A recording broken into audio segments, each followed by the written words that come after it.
Mi nombre es Mariano y el día de hoy voy a presentar la etapa 1, cinemática, movimiento en una dimensión. La etapa 1 de la cinemática se centra en el estudio del movimiento en una dimensión, es decir, el movimiento de un objeto en una línea recta. Este concepto es fundamental en la física y es esencial para entender cómo se mueven los objetos en una línea recta. En esta etapa se presentan dos tipos de movimientos en una dimensión: el movimiento rectilíneo uniforme MRU y el movimiento rectilíneo uniforme acelerado MRUA. El MRU se caracteriza por una velocidad constante, lo que significa que el objeto se mueve a una velocidad fija y no cambia con el tiempo. Por otro lado, el MRUA tiene una aceleración constante, lo que significa que el objeto aumenta su velocidad de manera uniforme con el tiempo.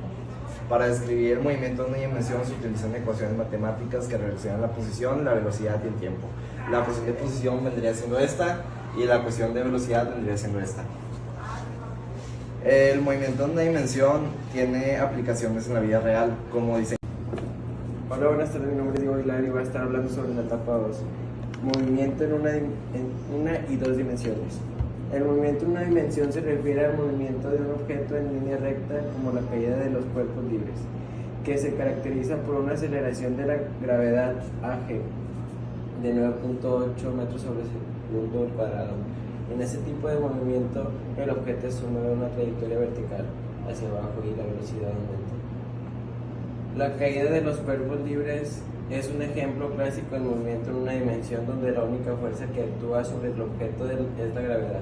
El tiro vertical es otro ejemplo de movimiento en una dimensión donde un objeto se lanza hacia arriba con una velocidad inicial distinta de cero y luego desciende incrementando su velocidad en la misma proporción. En ambos casos el movimiento se puede describir utilizando la ecuación del movimiento. Yo soy Diego Cañamar y esta es la continuación de la etapa 2. El movimiento en dos dimensiones, por otro lado, se analiza como la combinación de dos movimientos rectilíneos independientes, uno en dirección horizontal y otro en dirección vertical. En este tipo de movimientos se utilizan las ecuaciones del movimiento en una dimensión para cada eje, X y Y, considerando la velocidad inicial, la posición inicial y el tiempo.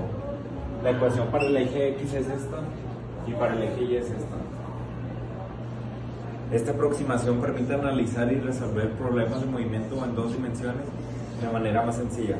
Por ejemplo, se puede utilizar para describir el movimiento de un proyectil lanzado en un ángulo determinado o el movimiento de un objeto que se desplaza en un plano inclinado.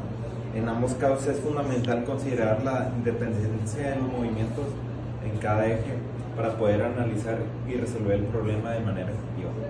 Esta fue la etapa 2 y concluye con esto. Hola, mi nombre es Uriel y el día de hoy voy a exponer una parte de la etapa 3. Primero, ¿qué es la cinemática de movimiento?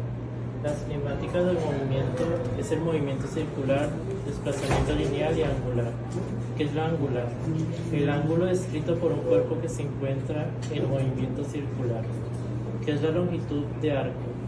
Es la distancia recorrida a lo largo de la trayectoria. ¿Qué es el radial? Ángulo formado en el centro de un círculo por un arco de una circunferencia, cuya longitud mide lo mismo que el radio del círculo.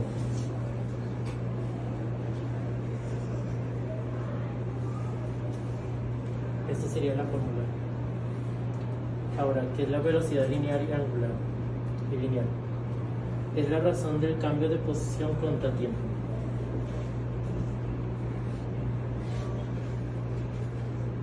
¿Cuál sería esta fórmula?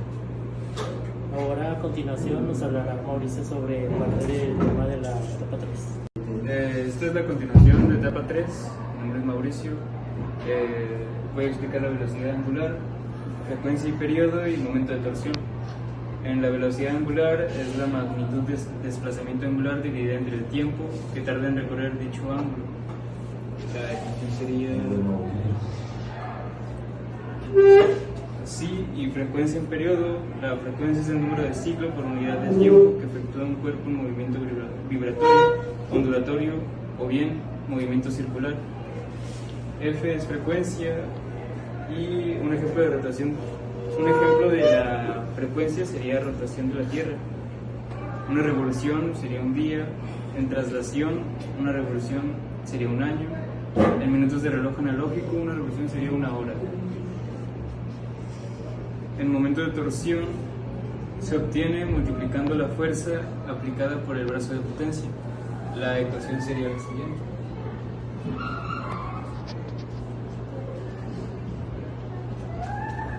Y eso es todo. Buenas tardes, mi nombre es Osmar y hoy les vengo a presentar una información acerca de la etapa 4. En primera es el diagrama de cuerpo libre. Este diagrama es una herramienta gráfica utilizada para analizar fuerzas que actúan sobre un objeto en equilibrio o en movimiento. Esta sirve para identificar todas las fuerzas que actúan sobre el objeto, determina la dirección y magnitud de cada fuerza, analiza el equilibrio o movimiento del borde. Se encuentran unos componentes que son las fuerzas, las direcciones, las magnitudes y los puntos de aplicación. La fuerza de fricción es una fuerza que se opone al movimiento entre dos superficies en contacto. Hay dos tipos de fuerzas: la fricción estática, que esta se produce cuando un objeto no se mueve a pesar de la fuerza aplicada. Y la fricción cinética o la dinámica se produce cuando un objeto se mueve y la fuerza aplicada es superior a la fricción estática máxima. Los factores que influyen en la fricción es la rugosidad de la superficie, la presión, la velocidad y el tipo de material.